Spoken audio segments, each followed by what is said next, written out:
Oh, hello there. Welcome to News, Games, and More, IGN's daily live news show. I am your host, Damon Hatfield. I will be your guide for today. What is it? Tuesday, May 26th, 2020. And today I'm joined by Stella Chung. Hello. Janet Garcia. What's good? And Zach Ryan. Hey, everybody. It's very hot Hello today there. in the city. It's very hot in San Francisco. I'm wearing It shorts. is very hot. Wow. Behold. I'm also wearing shorts, but I'm not going to Oh my demonstrate. God. You're just all going to right. have to use Stella's got a imagination. friend. Stella's got a friend visiting today. Who's our friend, Yes. Stella? Ew. I His see him. name is Merritt. Oh, Oh, he's He- gone now. you embarrassed him. He'll be Man, back. Stella's also using her pillow in the I am. background. I got a pillow too. So cute. I meant to put it in my shot somewhere, but I haven't worked it in yet. Okay, Between lots the of guitars, news. You know. Sure. Yeah. Lots of news to get through today. But first, I hope you don't have plans after this because Watch From Home Theater has writer Simon Kinberg watching X-Men Days of Future Past. So get synced up with us 5 p.m. Pacific right after the show. Be sure to leave your questions and comments for Simon using the hashtag WFHTheater. And the fine folks of Watch From Home Theater will ask as many as they can get to. So for all the mutant time travel shenanigans you can handle, check out X-Men Days of Future Past with Simon Kinberg. That's coming up right after this, up next. Let's get straight on to today's news. IGN has finally revealed the schedule for its Summer of Gaming event, which will be lasting throughout June. We announced this event weeks ago now, and now we can finally share the full schedule. Full schedule is over at IGN.com. Hopefully you got a chance to check that out earlier. But the sort of broad strokes are you're going to get 3 days of the IGN Expo, which is our own showcase for exclusive announcements and reveals from developers across the industry. And the Expo will be taking place on June 5th, 8th, and 9th. So coming up starting next week. And the IGN Expo should look very similar to IGN's usual E3 coverage. You're going to get back-to-back developer interviews and gameplay reveals, lots of your IGN personalities interviewing game developers and the newly announced games. Zach, you've been involved in a lot of IGN's E3 planning in the past. That's true. Mhm. We are expecting, to the viewer, IGN Expo as part of Summer of Gaming should look very much like IGN's typical E3 coverage. Is that right? That's correct. Yeah, I think the way we've got Summer of Gaming Expo specifically built out is very, very akin to what you would expect from an E3 show. We're talking about interviews, we're talking about predictions and conversations, we're talking about special features rolled in. It should be a cool deal. The Expo specifically are things that are exclusive to IGN that have been brought to us first to show. So those are pretty exciting things to have this year. Yeah, for In sure. lieu So the of Expos, E3. Yeah. exactly. The Expos are, like I said, June 5th, 8th, and 9th, but our Summer of Gaming coverage extends all the way through until late June. So for some examples of some of the big things we have coming, on June 5th, we'll be announcing 3 new games. We'll have exclusive next-gen footage of Observer System Redux, and then we'll have your first look at Samurai Jack gameplay. On June 8th, we'll have an unannounced classic game revival. I don't even know what that is, but I'm very excited. And we'll have an exclusive trailer for Wasteland 3 and the exclusive gameplay reveal trailer for 13. Does any of my guests on the show today remember what 13 is?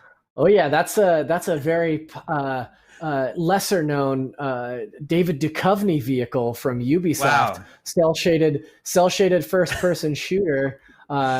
It's pretty funny because I remember that game got like pretty middling reviews and kind of came and went pretty quickly. But today, given the announcement, I saw so many people were like, "Can't wait to see what they do with 13." It was like, really? Okay, well, I guess that's cool. Like every game is somebody's favorite game. So if you're out That's there true. and you're a big 13 fan, good news for you. It's coming back. June 8th is your day. Yeah, the whole draw That's right. to 13 was that it was a cell-shaded first-person shooter that also had sort of comic book tropes, like when you shoot someone, like word bubbles would pop up out of them and stuff. I had completely forgotten that David Duchovny was part of that game. I am not sure if he's returning for the Resurrection.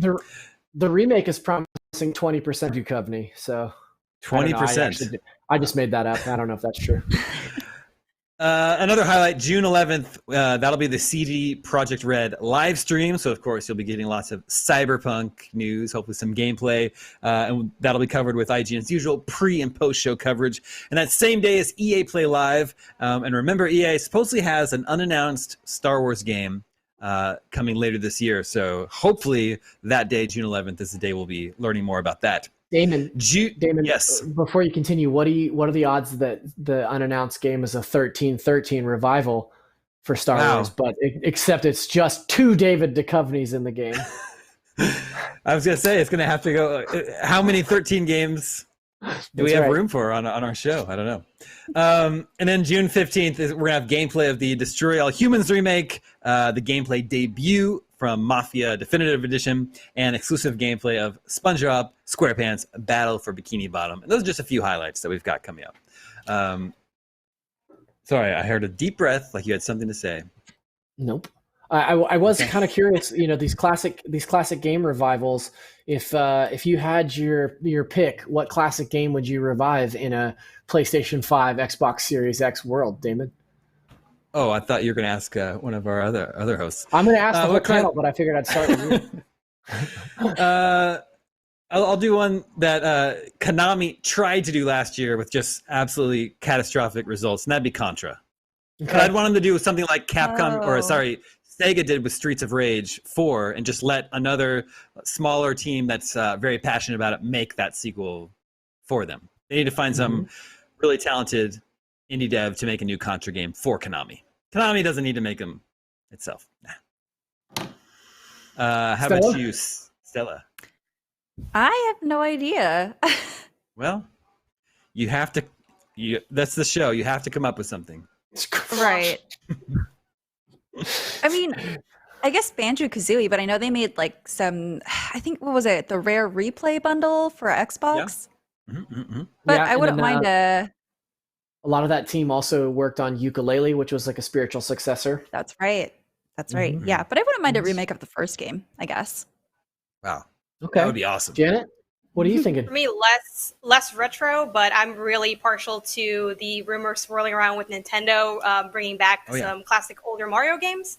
I really want Mario Sunshine. I'm a Mario Sunshine apologist, and I think there are flaws in that game. So I feel like if they did a true remake where they kind of adjusted some of those things, stuff like how the shine sprites you got in Delfino Plaza didn't count towards your total count, like loosening some of those restrictions, giving you more freedom to switch between nozzles. Like those are the kind of changes I'd love to see them make, and bringing it over to Switch. That'd be awesome.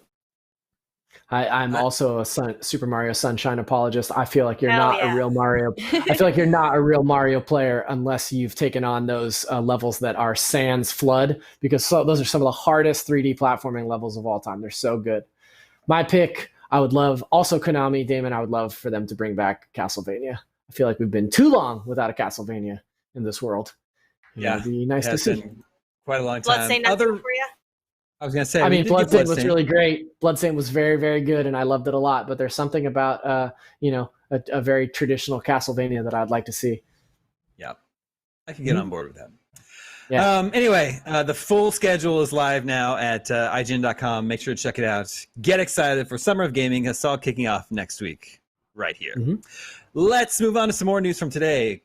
Call of Duty Black Ops 4, also known as the Call of Duty without a campaign, apparently did have a campaign at one point, because footage was posted to Reddit by user Forever Dexus, a couple of days ago now. The clip features an alleged early campaign mission where the player is given the task, find the Aquilus CEO and then fight through a monastery and a seafood restaurant, which that sounds pretty cool. The cool thing about a seafood restaurant is that it provides opportunities for you to shoot really big aquariums and have lots of water flood out everywhere. I love when that happens in movies.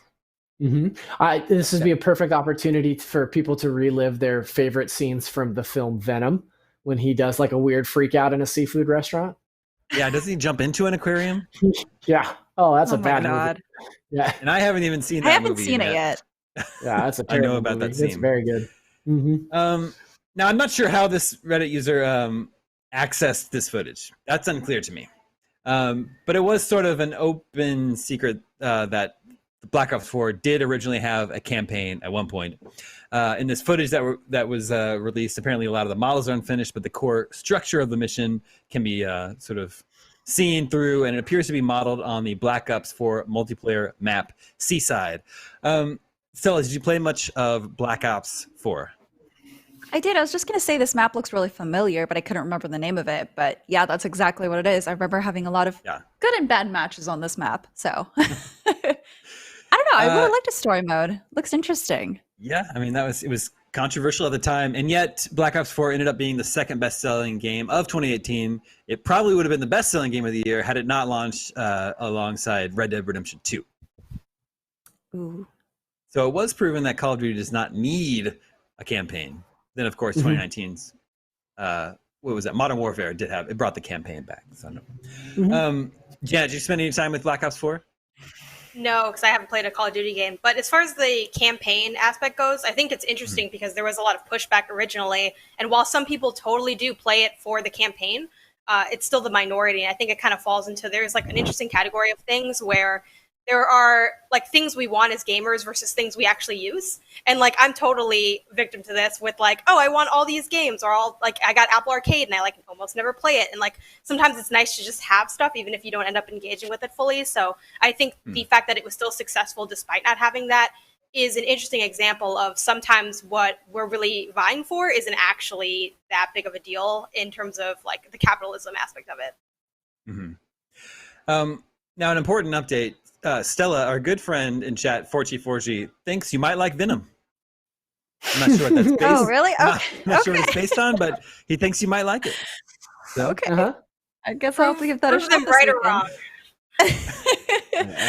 Someone asked if we read chat. Well, that should answer your question. Yeah, there you go. That's definitely a movie that's like so bad that it's good. You know, it's one of those movies that's so terrible that it comes all the way back around. And you're like, actually, this is pretty fun. Oh God. Another movie like that could be Justice League, and we'll talk more about that later on. Okay.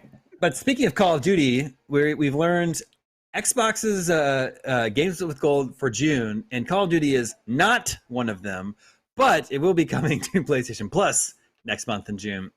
PS Plus is getting Call of Duty World War II, PlayStation has announced, and the other game it will announce at a later date. I'm not sure why they're staggering the announcements for PS Plus games for June. But World War II, it's only, I guess it's 3 years old now, 2017. So that's not right to everybody? Okay. Yeah. That's a big AAA release. That's a pretty substantial PlayStation Plus release. Yeah, I feel like PlayStation does a pretty good job of like balancing smaller indie games and bringing like older, I say older, 2 or 3 years older AAA games to the platform. Oftentimes it's first party games or games that are second party to Sony, but occasionally they get to do something cool like this too. But yeah, I mean the caliber of games that you can get through PlayStation Plus is like pretty great. Yeah, there was a little bit of a revolt last month because we got Farming Simulator and I think Cities Skylines. Well, there's an exception to every rule. Yeah. You can't be winners all the time, It can't be a Call of Duty game every month. I just watched the Michael Jordan, the Bulls documentary, and I was shocked to learn that even they lost a couple of games in there somewhere. So, I'm not even a big basketball fan, but the documentary sounds like it's really good. Oh, it's fantastic. And what we're seeing here is actually footage from the Games with Gold coming in June. So you're getting Destroy All Humans, which is a little bit odd because this is the original Xbox version, even though the remake is coming later this summer. It's funny because Stella mentioned, like, should she play the old one and then the new one? I think we had that conversation on here a few weeks ago, and now you can. Yeah. It's right there. So yeah, it's a weird. It's kind of odd. Maybe in some ways it's supposed to build the hype for it. It just seems kind of like an odd double dip, but I don't know. I mean, if it's a remake, then that means it has like all the same levels and stuff, right? So I don't know. That makes it a little more interesting. Yeah. This one is Shantae and the Pirate's Curse. That's a 2014 game from WayForward, originally a 3DS game that was later ported to consoles. platformer, which, as you can probably tell, is known for having really nice animation. A game called Coffee Talk, which we saw footage of a few minutes ago, I believe. And that's you're a barista in a futuristic, fantasy-inspired Seattle. There it is. Has anybody played this game? Gianna, have you played this game? I haven't, but I'm pretty familiar with it. Like, my brother's put a lot of hours into it. And it's actually very similar gameplay-wise, as you guys can see, to Valhalla, which is a game I have played on Switch as well. Because Coffee Talk's available on a couple of platforms, and now it's free, which is really cool. So basically what you're doing is you have to mix drinks, and if you get their order right, you can kind of open up additional storylines. So it's basically like a conversation sim situation where you're listening to their problems and learning more about them and making coffee. It has a really nice soundtrack, too. It has like this like lo-fi beats thing going on. So yeah, it seems really interesting. I'm excited to be able to just jump into it for free now. Yeah. And finally, Cinemora, which is an arcade-style shmup that I reviewed way back in the day, many moons ago, for IGN and gave a 9. And if anybody knows about my particular tastes in gaming, this is a Damie game through and through. This is a really, really fun one, if you like this style of game. So I played Cinemora when it came to Switch, and that's a really cool shooter. Like, that's a really cool game. Yeah. I haven't played it since it was originally released on Xbox Live Arcade, so I wasn't even aware it was on Switch. That's cool. It holds up. So if you're a fan of AAA games, PlayStation Plus seems to have the edge this month. But if you're a fan of retro games and smaller indie games, maybe a little bit more niche games with gold is the way to go. Coming up in if you're an Xbox owner, if you're looking at games of gold this month, like, don't sleep on Shantae. Shantae is a great, like, historical franchise, and those games are pitch perfect in the way that they like present their platforming and combat and stuff like that. Shantae is great. Yep, for sure. And there's a new one either coming out soon or just came out. I think you're right. Yeah. You know which one? I just don't know which one. I know there's another. It's a whole series. It's probably called like Shantae and the Mummy's Gold or something crazy. Yeah, that mummy has a lot of gold, you guys. He doesn't need it. Minecraft Dungeons is also on Xbox Game Pass. And that's out this week, right? Or is it already out? Yeah, it just came out today. Okay. Well, today. There you go. Yeah. Xbox Game Pass. From the little app. Mm-hmm. And IGN reviewed that one. Does anyone have that review score offhand? I know Seth Mason reviewed it. I think he went 7. I think he gave it a 7, but I have to check. It looks really cute. I was watching some people play it today, and I'm very excited. He went 7. And I have it too. Absolutely right, Janet.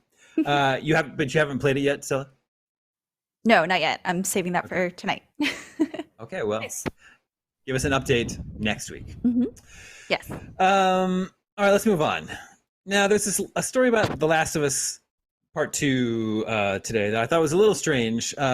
People are guessing it might have been blocked in Middle Eastern countries, blocked from sales. So users on Reddit have reported that the game is currently unavailable to pre-order on the United Arab Emirates or Saudi Arabia PS store pages. In contrast, accessing the PlayStation Store from places like here in the USA or in the UK allows you to view and pre-order The Last of Us Part 2.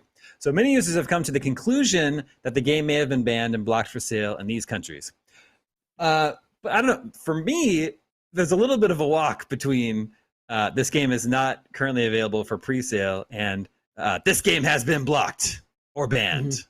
What do you guys think? Yeah, I agree. I feel like it's a little too soon to say for sure. There's a number of reasons why this could be. I remember a few weeks ago we were talking on here about like us being sort of suspicious or wondering why they refunded pre-orders and wondering if that was like a sign of something.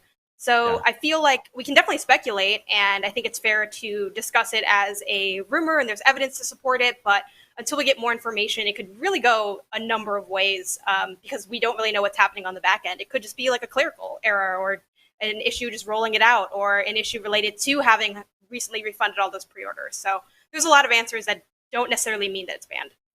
Yeah, I agree with Janet. I think that given the rocky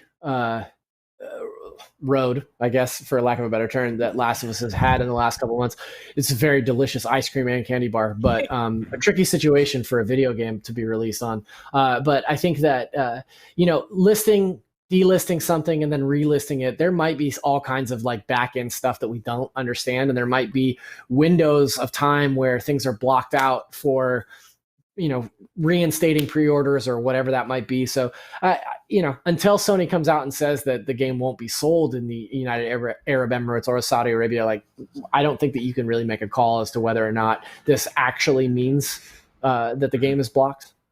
Yeah. They haven't said anything officially, have they? No, we reached out to Sony for comment, but we haven't received one yet.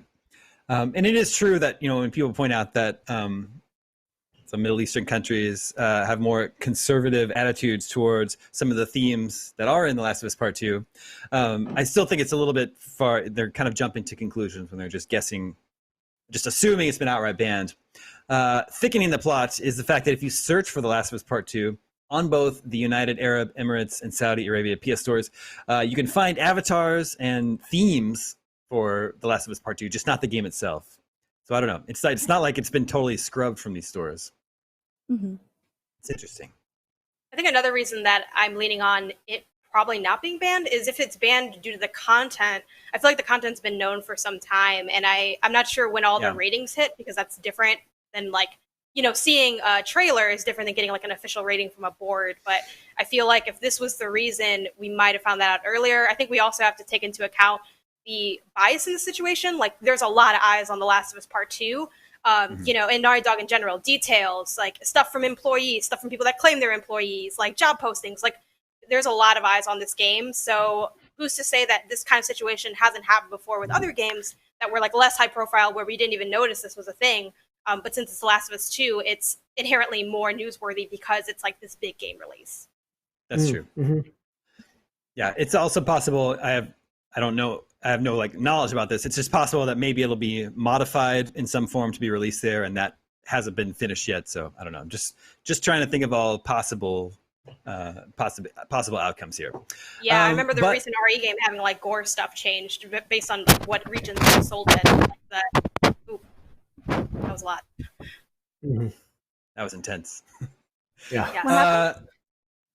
Oh, it's just some rustling on someone's noises. Just loud noises. Still, if your cat ever wants to make an appearance on camera, you're most welcome. Right here. My cat is sleeping over here too, but I don't want to disturb her. Speaking of The Last of Us Part 2, our review is going to be going live Friday, June 12th at 12:01 a.m. Pacific.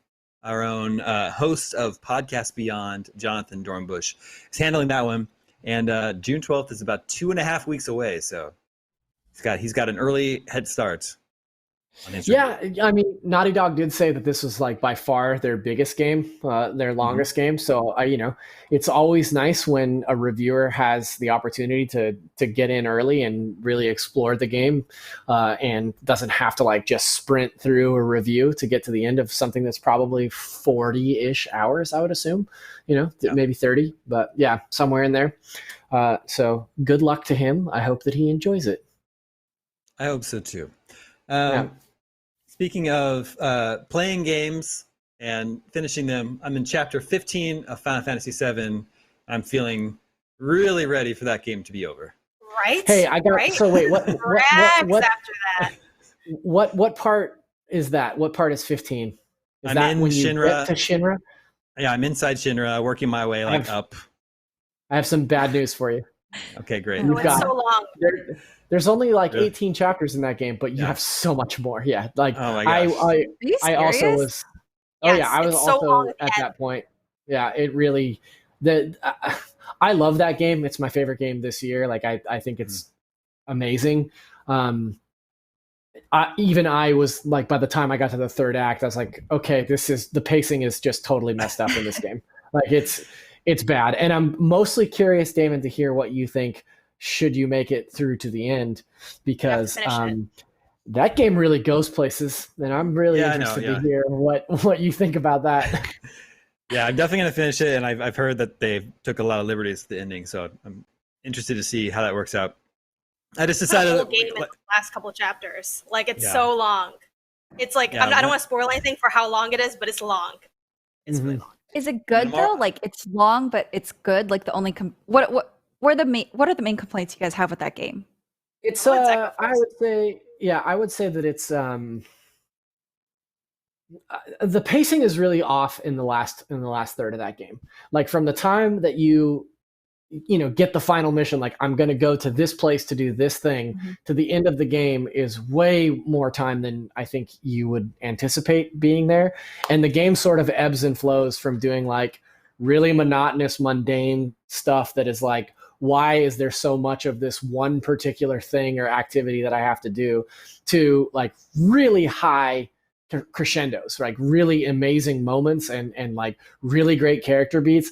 And then another like 2 hours of just like, okay, here's more of this stuff. Or like there's one thing at the end between two pivotal moments that just straight up just pissed me off. Like it was just so unbelievably annoying, to the extent that I was just like, why on earth would this be here of all places in this game? Like, why would they insert this here in the 11th hour? So just something to look forward to there, Damon. Okay. There he is. Just to chime in and add to what Zach said, I would say, please just leave it on Merit, though, because I just want to see Merit. I would say similarly, no, not me, just the cat. Similarly, it has a lot packed in at the end. I think expectations are also a big issue. Like the game's 18 chapters, if you can easily Google that, a lot of people did. And you're like, oh, I'm towards the end at chapter 15, 16. And then each chapter feels like the length of multiple chapters. And that makes it just also feel like it's dragging out. But they put a lot in the back end. Like you're introduced to additional characters. Like you have like a lot of boss fights. Once again, I don't want to spoil too many things, but there's like an insane amount of huge battles that you have to do. So narratively, I think where it really struggles in that back end is if you think of how a story is traditionally told, where you have like rising action, the climax, and the falling action. It's okay to break that structure and like play with narrative. But the problem with Final Fantasy VII Remake is it has like 8 different high points, like climaxes, and there's not really a falling action. There's just like more and more major things. And then it's over, and I'm supposed to feel something, but I don't feel anything, and that's because you didn't set up your story well. So yeah, it does become like too much of, I guess, a good thing, because I do think the combat is absolutely fantastic in this game. Like, I can't deny that. It's superb, but it's like over and over and over again. It just feels like, why is this so much at the end? So yeah, that's kind of what makes it. I haven't heard really anyone think that the end was well paced, just because it's just a lot of content when you keep thinking like, any second it's over now, and then you're ready for it to be done, and they're like, what if you did more? So yeah. Yeah, I just would like to reiterate, I loved that game. I think it's very good. I would like to reiterate that I did not love that game, but I still think it is quite good. Yeah, I'm definitely enjoying it. I just like, when I hit chapter 14, I felt like I was sort of reaching the point where I felt like I had enough, so I decided I'm just going to make a beeline for the end. But then when you hit the point of no return, the game's like, if you go past this point, you can't do any more side missions. And I was like, yeah, that's fine. I just want to go straight ahead. And then Barrett's like, I think we can help a few more people. Maybe we should hang back. I'm like, no, we're going. We're going now. The people are done. We're done helping the people. We're going now. Oh, that would We'll see how long it takes. I look forward to seeing your final thoughts. Okay. Yeah. We'll see if I can finish it by next Tuesday. I also look forward to hearing more of your Barrett impression moving forward. I think that was an interesting choice. I think Barrett is one of the most annoying video game characters in a long time. Wow. People like Barrett? More than what's that little guy with the battle sim? I hate him. What's his name? He's like Chadley. I just don't know. Chadley. I want to punch Chadley in the face every second of every day. I hate that man. God. Little child. He's terrible.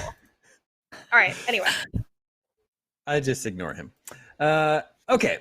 Dead by Daylight, the asymmetrical multiplayer horror game that wasn't Friday the 13th, but ended up bringing in a lot of other horror movie characters like Leatherface and who else they have? Jigsaw from the Saw movies and Mike Myers from Halloween. They've announced another video game crossover with Silent Hill, which I think is pretty cool. They've got Cheryl Mason and Pyramid Head from the Silent Hill series. They're going to be available, I think, today on the game's public test server. And for all of the Silent Hill fans out there, Cheryl and Heather are apparently the same character, just known by different names in different games. Can anybody on this panel confirm that? Yeah, I believe that's the case. It's been a long time since I played those early Silent Hill games 2 and 3, but I'm pretty sure that's right. Yeah, because a lot of people were saying that's Heather. Why are they calling her Cheryl? Apparently, they're the same person. Maybe someone in the chat can clarify that. But a new map is being added to the game. It's based on Midwich Elementary School from the first Silent Hill game.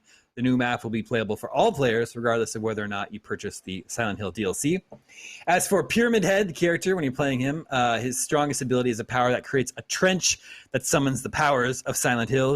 If a player chooses to go through the trench, apparently you could save time, sort of a risk and reward feature. If you go through it, you'll be afflicted with a new status ailment called Tormented, which was created specifically for Pyramid Head. When a character is tormented, they will be instantly transported to a hook when captured by the killer, making this one of the game's deadliest status ailments. And in Dead by Daylight, if you're captured by the killer, they put you on a hook where you bleed out unless another player is able to come and rescue you and take you off the hook. In which case, you're fine. You're totally fine, even after being impaled on a hook. Not a huge fan of that.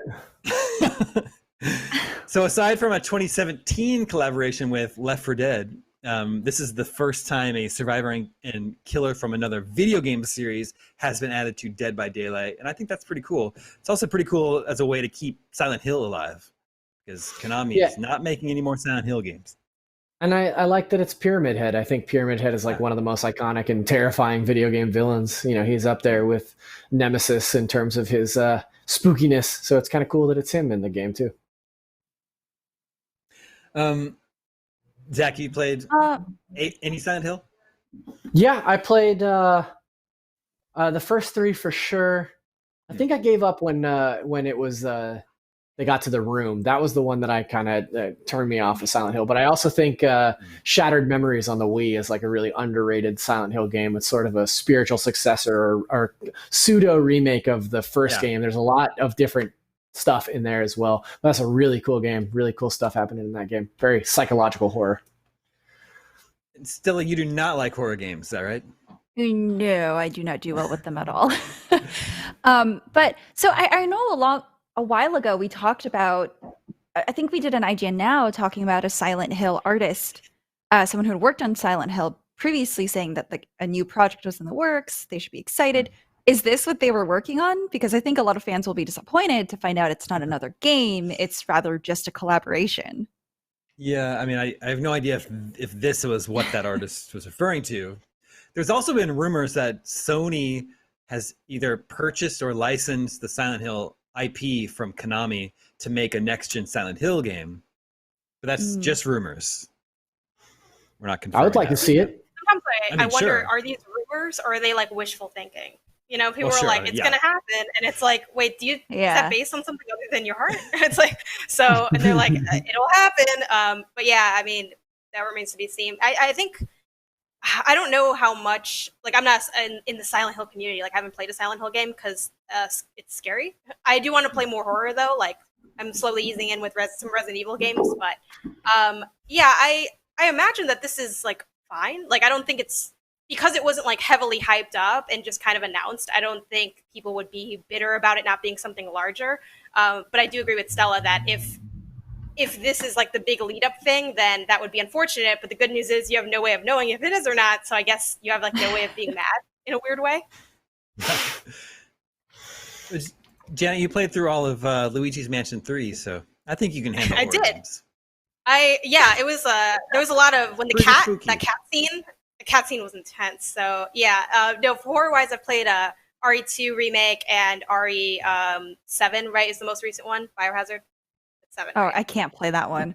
It's just it's really great. It is very scary though, but it's really wonderful. It just makes me so motion sick, even not in VR. I don't know. There's something about that game and the movement. It's just yeah, I could see that since like first person, maybe with like the turning, or I don't know, but like I felt like it was too quick. So I also played that with one of my friends. We just passed the controller through the whole campaign. We like marathoned it because we got it at Redbox, and I played the whole way through. There's some really wonderful and horrifying moments in that game. Really good. Wait, Stella, what about horror in a multiplayer setting? Is that still difficult for you?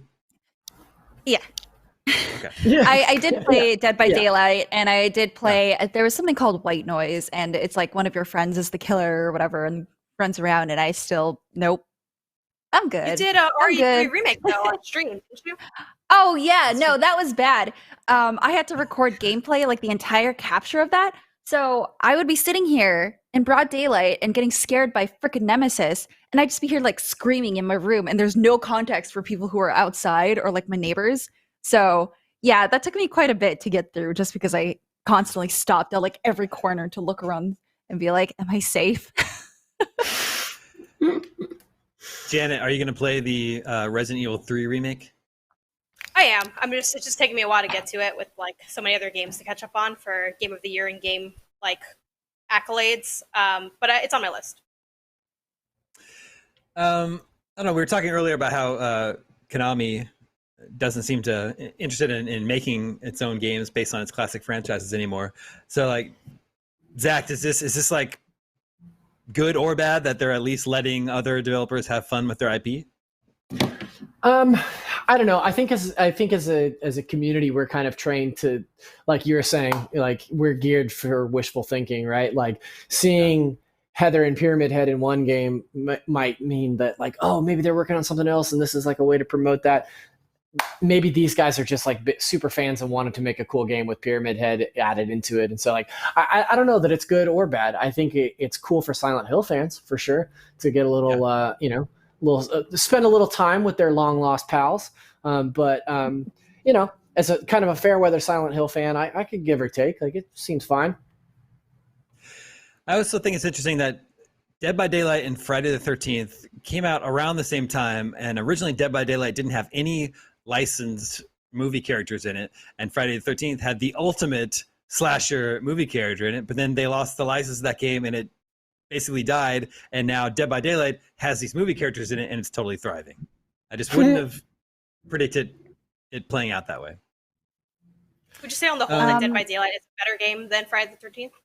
Yeah, less buggy for sure. Yeah, at least at launch. Yeah, Friday the 13th had that special, like that certain special je ne sais quoi, where it was like buggy and like mostly pretty bad, but so fun and silly, and the bugs were like really good in a way that like makes sense.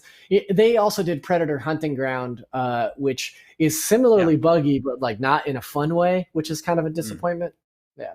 For Friday the 13th, they really went all out on the killing animation specifically. Like, I played the game, I think, mostly on Switch, the little time I did spend with it. And, like, it's, not amazing looking. But then when you actually, like, kill somebody, it's just, suddenly the definition just goes up dramatically. I found that, like, kind of hilarious. Like, it's suddenly just this beautiful game of, like, this very gory shot, so. Yeah. Over in chat, Grant is posting multiple comments trying to get me to play Animal Crossing, and it's just not going to happen. Look, it's just not going to happen, Grant. Oh my god. Snubbed at the Damie Awards. No. No. Moving on, BlizzCon has now officially been canceled. Blizzard made the announcement today, said it's come to the very difficult decision to not have BlizzCon this year. However, the company wants to channel the BlizzCon spirit and connect with fans online. But because of logistics and different factors involved, any BlizzCon online alternative will most likely be sometime early next year. Oh, dang. This is I don't know. In there's a couple different points to take about this. First of all, it shouldn't be too surprising that it's canceled, right? I mean, everything is canceled at this point, except for PAX West. PAX West has not been canceled yet. It'll happen. It'll happen. Look forward to the announcement of them canceling it. Yeah, I think that in a similar way to Comic-Con, I think we've talked about it on this show. There's some sort of like tax workaround for events in a lot of cities where if the event is canceled by the city, they get a certain, if not all, of the money invested in that space back. And so, I'm sure that PAX is, if that's the case, there's probably something to do with something in the city of Seattle to figure out there. But nobody is surprised that BlizzCon is canceled. This is just a smart call. It looks like we came to the end of that particular B-roll, and it was the freeze frame there. I like it. Yeah, it's a really cool shot of that guy's backpack. Of course, BlizzCon has become a little bit infamous in recent years of disappointing gamers. So I don't know. Some of the more jaded IGN commenters were like, "Well, now they don't have to make any announcements that are just going to piss people off." Yeah, but it's like a free pass to get them out of that. This year would have been a great year for BlizzCon, though, because they could show off Overwatch 2, they could show off Diablo 4. Like, they have a couple of really big things in the works that would have, maybe helped to turn that narrative around.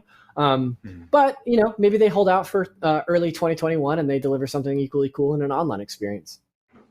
I guess the only thing that makes me think maybe those commenters are onto something is that everyone else, in lieu of E3 and everything, they're having digital replacements around the same time as they, normally would have their shows. And the fact that they can't just turn around and, have like a digital BlizzCon in August when BlizzCon usually is, right? That they have to wait until early next year is like, maybe, I don't know, maybe they actually don't have anything to show right now. Yeah, maybe you're right. I don't mind waiting, because then that means they can just work on whatever they have right now and just make it more polished. Sure. Like, I would rather that than see something, that's half done or just an idea. Over in chat, Sapphire Venom says, Damon, you should try Cave Blazers on Switch. It's kind of a Spelunky. Sapphire, I was playing Cave Blazers 6 months ago. Oh. And okay. it's a fun pixelated roguelike. Watch out when you recommend games to Damon. Nowhere near as good as Spelunky, but it was fun. It was fun for a little bit. I feel like there's not too much to say about BlizzCon. We should probably move on. Sure. Janet, what is Wholesome Direct? Wholesome Direct. So this was put on by an account or like a group of people. I'm not sure how many people are involved. You can follow them on Twitter at _wholesome games. And it's an account that focuses on highlighting wholesome games. So stuff that is cute or has a charming art style or has a meaningful message. If you think about, like, there's that Game Awards category that's like games for social change, and no one ever knows what that category is. I'd say some of these games could fall into that, where it's about like being friends or helping out or like dealing with social issues or dealing with personal issues, like that. Those kind of all qualify as wholesome games. And they put on their own Direct modeled after the Nintendo Direct. I thought it was smart that they did. They just called it Wholesome Direct because everyone uses Direct as shorthand for like it's a broadcast of games and information. So I like that they jumped on that.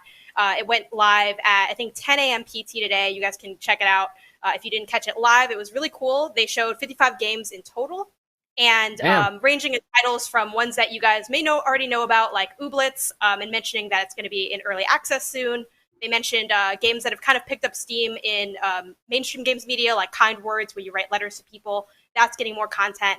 And they also highlighted some games that are already out currently. So games like Winding Worlds, which is like a puzzler that's on Apple Arcade. One game that really caught my eye was this game called Dapinur Noctur. I might be saying that name incorrectly. It's on PC, and it's about like a convenience store, and you're just like looking for the perfect gift for your girlfriend. The game that's on now, I forget the title, but it's like you're a witch and you're like, I guess, crafting and just kind of existing in this world. And some of the footage was also exclusive, like first time it being shown anywhere. So I thought that was also really cool and a nice highlight. The Direct also featured devs themselves talking about their projects or sharing their games. They have various release dates. A lot of them are coming this year. Some of them are slated for 2021. A few are still in that TBD range. But it was a really cool way to just take a look at games that you may not otherwise hear about because maybe they're just not big enough to get some mainstream coverage because there's not enough information about them out yet, or there's just like not enough there to warrant, we can't report on every single game. So I really like this account and this Direct as a way to just learn about a bunch of games that you may not already know about. Button City is on right now. That's a game I've had my eye on for a long time. So yeah, it's a good way to just like find what you're into as a player and just kind of latch on and follow that. Like I've been following the Ooblets dev story for a number of years. So just being able to find those games to latch onto and then have them to look forward to later on. It's been something I've really enjoyed as a player.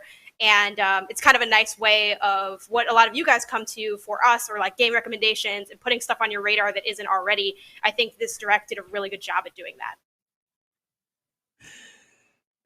I have some questions about what qualifies as a wholesome game.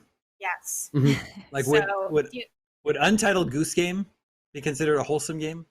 Extremely wholesome. I think it could. Yeah, I think it's cute and sweet. Like, but they actually talked about that quite a bit in the Direct.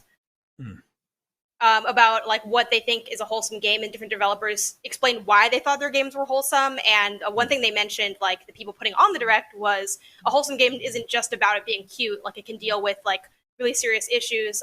There's this one game that really stood out to me called Spiritfarer, where you are, I think, guiding people like souls to their death, but not like in a creepy murdery way, just kind of as a helpful aid.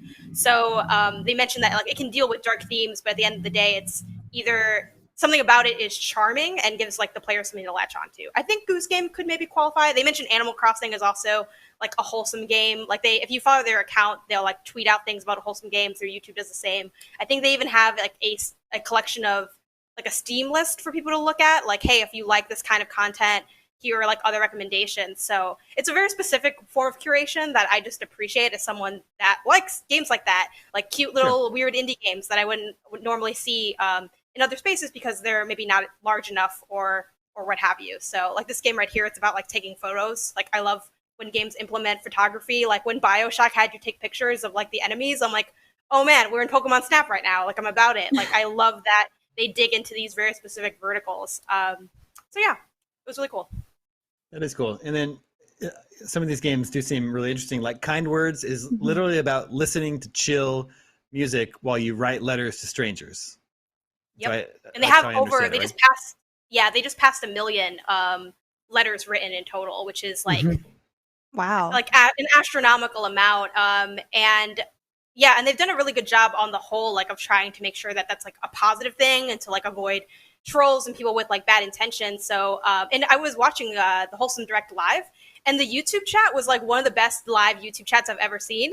Like it was just a bunch of people like, this looks great, this is so cute, just kind of really celebrating and being into it. And I think as we lead into summer of gaming and other summer content that outlets are putting out and developers are putting out, like having stuff like this set the stage for just bringing good energy and having it be just like focused on the games and things to get excited about and talk about was really nice. So it had a good vibe there as well. Over in chat, Forty says, Damon, have you ever played Super Mario Brothers? It's a great game. I think you might like the series. I've also played that one, much like Cave Blazers. I have played that. Edric says, do the most obvious games possible in the chat to Damon. Edric says, do the Barrett impression again. No, that was a one-time. It was a one-time thing. It was a magic moment. I can't recreate it.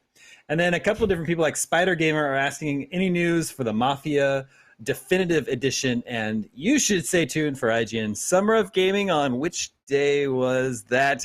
June 15th. We are going to have the exclusive gameplay debut of Mafia Definitive Edition coming up in just a few weeks. Let's switch gears to some movie news. Okay. Today we learned that Doctor Strange director Scott Derrickson is going to make Labyrinth 2, sequel to the 1986 Jim Henson movie, starring Jennifer Connelly and David Bowie and a bunch of puppets. Derrickson recently parted ways with Marvel Studios over directing Doctor Strange in the Multiverse of Madness. Sam Raimi is going to helm that one instead. So now he's going to make Labyrinth 2, a sequel to cult favorite 80s movie. No cast or synopsis has been announced. Have any of you guys seen Labyrinth? I have a question. Yeah. Oh no. Here we go. How are you going to make Labyrinth without David Bowie? Yeah. That's what a lot of people are wondering. I mean, a lot of people have that same concern. That movie is just it's a David Bowie music video made 90 minutes long, man. That's true. I love that movie, but I feel like Bowie is like the main attraction there. So there he is. I guess the world is interesting and like there's some cool stuff going on there. So maybe you could do like a sequel. I also was skeptic about oh my God, the Dark Crystal sequel, the sequel series, but that series retroactively makes that movie better. Like that series is amazing. So it's a lot of the same folks behind it. So maybe this will be cool. Yeah, like it remains to be seen. We don't have a synopsis. So is it a direct sequel or are they sort of like reimagining the original film? I don't know. Mm-hmm. This is, Janet or Stella, have you guys seen this movie? No, I have not. Yeah, that's what that was going to be one of my main points.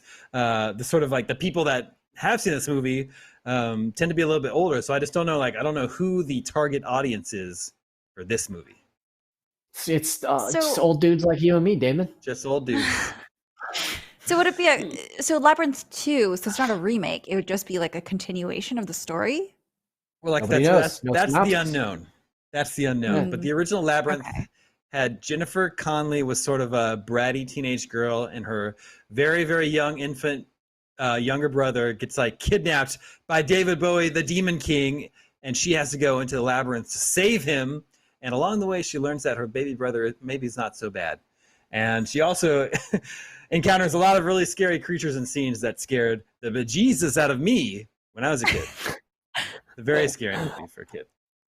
But yeah, I just don't know. It's just like an odd choice for today, for today's movie-going audiences. I don't know. We've seen some of these like 80s revivals that have been pretty successful. So maybe they're just looking at that and going back to the drawing board and saying like, hey, what other 80s franchises or 80s, ideas can we spin out into a new, revival movie? Yeah. And then regarding the concerns about, how are you going to do this without David Bowie? A lot of people said, well, just cast Tilda Swinton. She'll handle it. No. Oh my God. That's not a bad idea. I mean, she's got a very Bowie look about her. I can kind of see it. I mean, again, she was in Doctor Strange too. So, no, exactly. She was not. Sorry. Wait, yeah, was her? Was that her? Okay, I had a brain fart. Yeah. Sorry. Yeah, so there you go. It works. Yeah, she's already worked with this director. So. Yeah.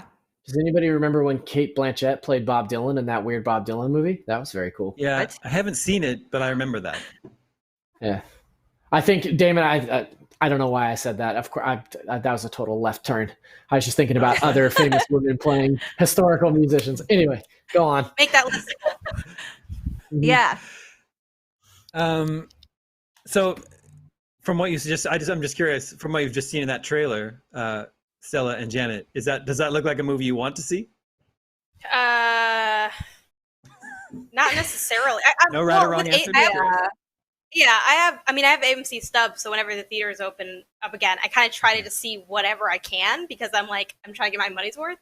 I'd be down to see it, but I'm not. I think I'd need to see more from it to know whether or not I'd really be interested. I mean, it's like I know it is a cult classic, so I feel like it's worth checking out. Like even though I don't know what the 2 means, is this a remake or like a continuation? But yeah, I mean, it's not like top tier on my list, but I would probably watch it. I was more asking if the original looks like something you'd want to watch. Oh no. Wow. Yeah, that was so fast. Hey, you know what you want. So yeah. So the funny thing is I have never seen this movie, but I've heard a lot about it because I used to this is so nerdy. I used to go to a lot of anime conventions. So a lot of people would be dressed as the main characters from Labyrinth, and I was like, oh, those costumes look really cool. So I think I'd be more interested in watching it just for like the costume and makeup design and all of the different monster designs more than the actual plot itself. Because I still to this day do not know what the plot is. Like no one has been able to explain that to me. I explained it to you already. Yeah, I know, but literally like 5 minutes ago.